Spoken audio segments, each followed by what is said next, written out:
I have K-pop Demon Hunter stuck in my head and I haven't even watched the movie. It's just been on my For You page. Vax.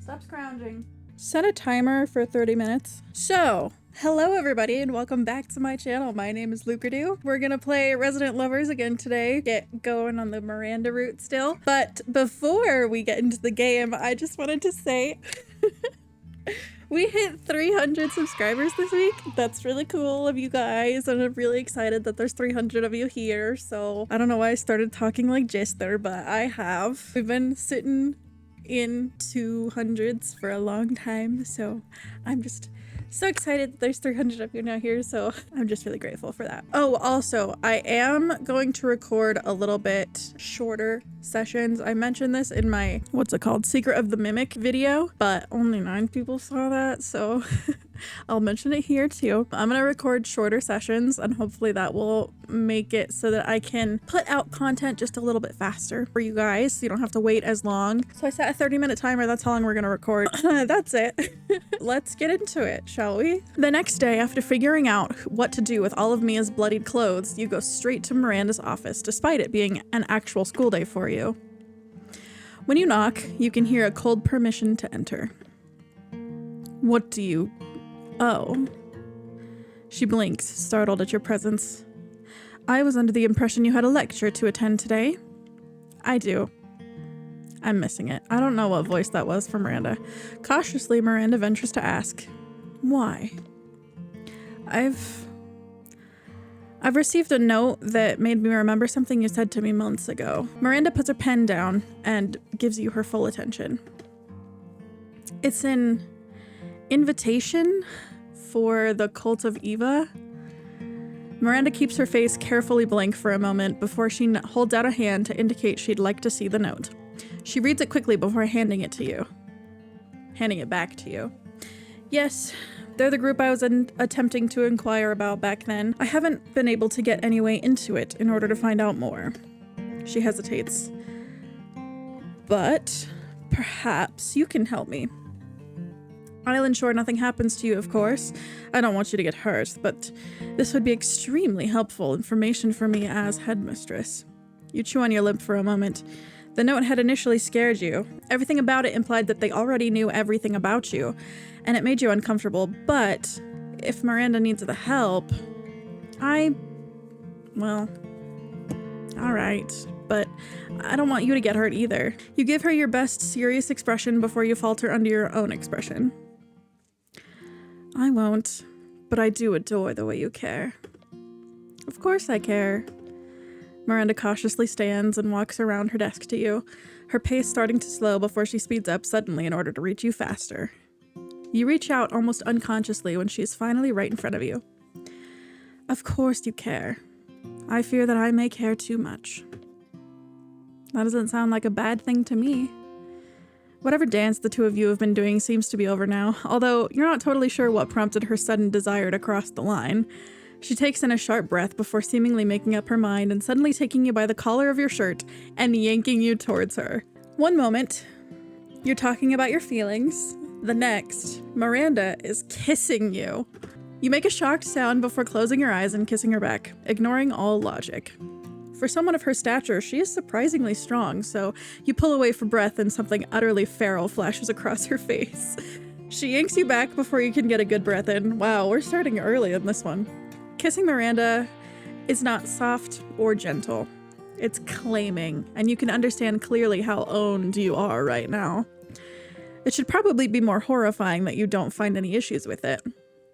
Finally, Miranda seems sated enough to not require your entire attention. You may regret saying such a thing. No, I won't.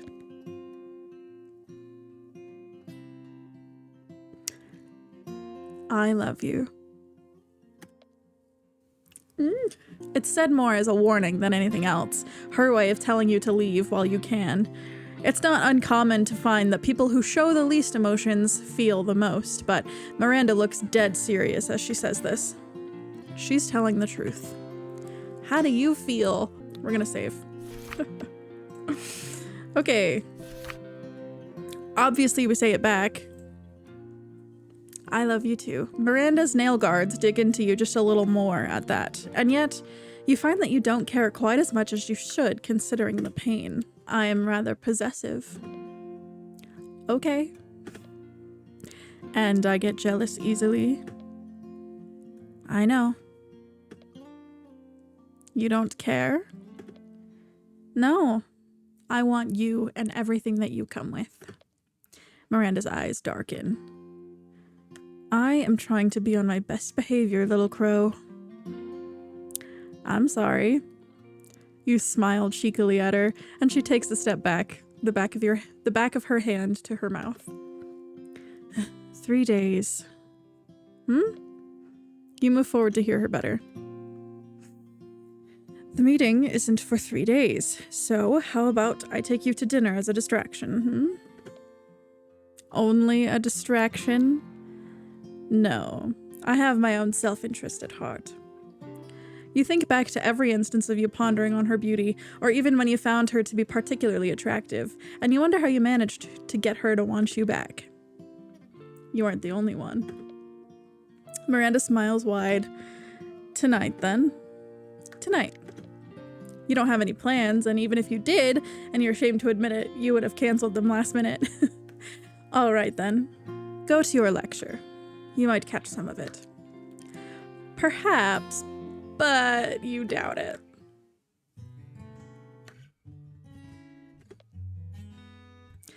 What the fuck am I supposed to wear to this? Wear to what? Nothing. Angie would never let it go if she knew where you were going. You're utterly panicking, but finally you find something that could work, maybe. You want to look nice for her, but you also don't want to be uncomfortable. What do you choose? Jeans and a nice sweater, a dress, or a suit. Not a suit. That's not. Okay, in my opinion, dresses are comfortable. But jeans and a nice sweater is like first date to me. We'll go with a dress. Angie has remained steadfast in her desire to know where you're going and with who, but you haven't caved yet. When you're finally dressed for the occasion, you swipe your phone and head out. Only a few hours after she'd asked, you realized just how planned this needed to be if you weren't going to get any lawsuits and had convinced Miranda that meeting up instead of being picked up was a better idea. For someone who had been so inexplicably rude to you when you first met, she was surprisingly chivalrous and had dragged her feet at the idea first. You are not proud of how you got your way. But all's well that ends well, you hope. When you finally arrive at the location she sent, you stare wide-eyed at the area. This town is tiny as fuck, and yet somehow, no matter where you go, there is always a rich district. There's a few familiar storefronts, and one that's in an entirely different language. Is that Italian? No, but it looks like it is. You are early. So are you. Miranda smiles at you before taking in what you're wearing. Your heart thumps in your throat, but she only nods before making eye contact with you. Perfect. Letting out a shaky breath, you pull yourself together. If you can't even handle this, how in the world are you supposed to survive a date with her? So, you refuse to give me the details, quoting some mysterious thing called romance. The first date should be a surprise. It's part of the excitement. That feels more like something I would say instead of you. Miranda closes her eyes, something serene passing over her for a moment. Doesn't it just? I suppose that's what falling for you has done. She reaches out and hooks your arm with hers, gently leading you through the streets. Since we're so very concerned about my image, we're going to, well, figure it out as we go. Who are you? She's visibly uncomfortable with this prospect, but does seem willing to try and go on a completely randomized date. Try is the key word. Are you sure this isn't gonna freak you out? No. You close your eyes and huff. You suppose if she really dislikes it that much, she'll pull out a backup plan. You're 100% convinced she has one. And you're not just doing this because you think this is what I want? Pardon? Because I don't like a Miranda who's so easygoing and would never yell at anyone ever.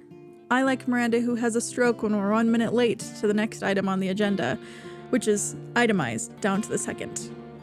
There's a pause. We have reservations at the Cajun restaurant down the street. Am I correct to assume you were attempting to lead me there while seeming laid back? We're going to be late.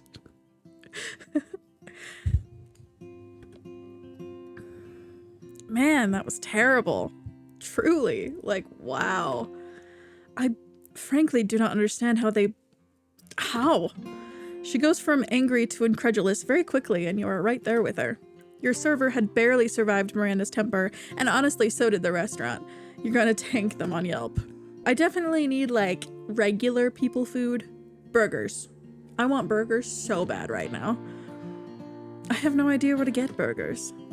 Oh my, Miranda doesn't know something? Alert the press! She thwaps you on the shoulder with a scowl, and you find it in yourself to ask a pedestrian where the nearest fast food place is. Oh, we don't got burgers. Well, we don't got good burgers. But there's this pizza place. They're cheap and okay-ish. I don't know why he's New York, but he is. Do we have okay-ish burgers? We have bad burgers. I don't know why he's New York. You groan, but ask for direction. Maybe it's just because I associate the word pedestrian with New York. I don't know why. I've never been to New York. You groan, but ask for directions if only to reorient yourself since you've never been on this side of town. Okay, it's gonna be a trek if I'm being honest, and you're in heels, which astounds me, so that's fine. You look at her incredulously. You cannot seriously be intending to walk all the way over there in heels. Not only is this unplanned, it's going to hurt.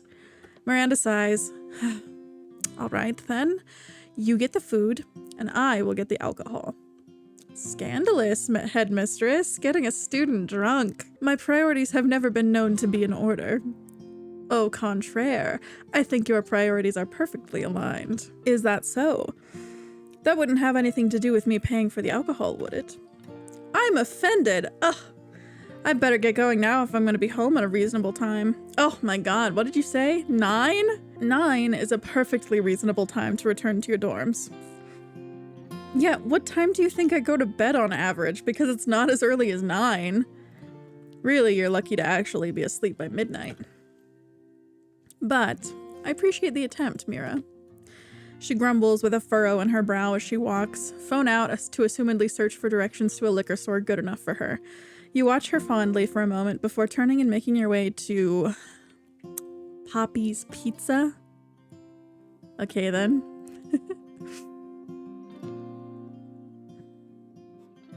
You teeter precariously on a fallen tree, balancing with arguably too much focus.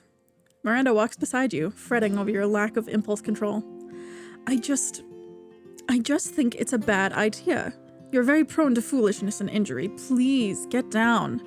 You pause, hopping just a little to face her and maintain your stance on the log. Please? I'm not getting down. You should come up. You have always been a lightweight. What? You had returned with the pizza to where you had thankfully left the terrible place of bad food, and Miranda had been glaring at passers-by. The audacity to walk in a public area. You had intended to sneak up on her, but quickly thought better of it, and instead announced your return, delighting in the complete 180 her face made. She had lifted her brown paper bag that had no doubt an expensive alcoholic beverage inside, and by then, you had reached her. You have the pizza, right? You'd mocked before Miranda had scowled at you falsely, something utterly pleased flickering in her eyes. Not for quite some time, but yes. She'd wrapped an arm around your waist and swung you closer, and out of the way of someone on a skateboard. If you had squinted a little, you might have seen a flash of red hair. And then Miranda had insisted that you find somewhere else to go, apparently tired of the common folk. After a considerable amount of teasing her, the two of you had managed to find your way back into nature, and eventually you had begged Miranda to try pizza. Suddenly, she hadn't been feeling very hungry when it was time to eat. You were suspicious of her excuse. She did not like it. A couple of words like monstrosity and disgusting were thrown out by her after eating it, but you had pitched over in laughter at her startled expression upon taking the first bite. And that had all been very nice, sweet even. Miranda had allowed herself to behave a little more human, and you had giggled almost the whole time.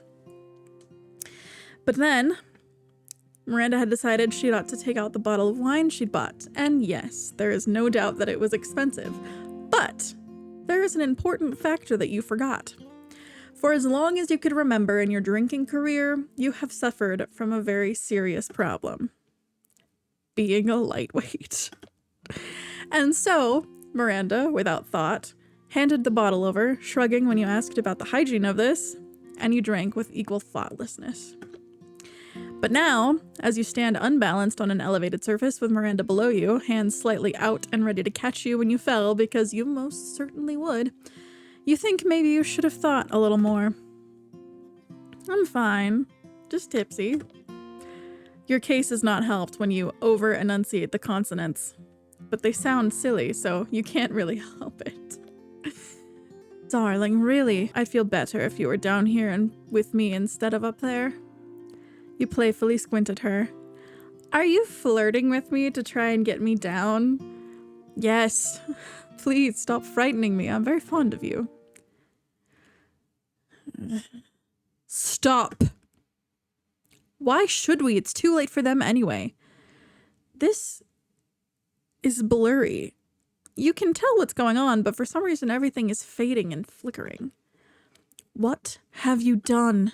You're cursed. They'll be joining Eva soon. The group to your right turns and leaves, and... Oh. You're on the ground. No, not again. Darling, I need you to talk to me. I'm sorry. I'll rip them apart for this. How dare they try and take you from me too? Her movements become desperate. Why? What are you missing? And for a moment, everything is white. Do you believe in reincarnation? My name? Your name? YN? There's a little girl, blonde and perfect, just like Miranda, except her eyes. You call out without thinking. Eva! Roaring pain ignites on your spine, and you cry out before Miranda gently pushes you back into a lying position. They're happening more often now, aren't they? You look at her, suddenly panicking. Who is she? Miranda's eyes widened. The little girl, I can't. They're so real when they happen. Tell me. What? Tell me what this one was about. You hesitate, but cling to her. This is becoming commonplace for you to black out and wake with Miranda holding onto you for dear life. Still, your back hurts, and you can only assume you blacked out and immediately pitched off the log. I don't know where I was, but there were these people and they were so mad. And even now, I can remember how frustrated I seemed to be, like they didn't understand what I was trying to do. It's already trying to slip away from you, but stubbornly you cling on to it, if only so Miranda can remember. Then everything got fuzzy and I was on the ground and you were there, but you were also angry and the little girl, she looked like... You get so dizzy that for a moment you think you might throw up everything in your stomach, and it must show because Miranda stops you. This sounds very stressful, darling. Have they all been like this? I don't know. I can never remember them for long. Only vaguely understand that they happened and it was important. Only in short bursts. Non-permanence. You turn, confused by her words, and she shakes her head before you can ask what she's talking about. Don't worry. She knows something, that's why. Don't worry.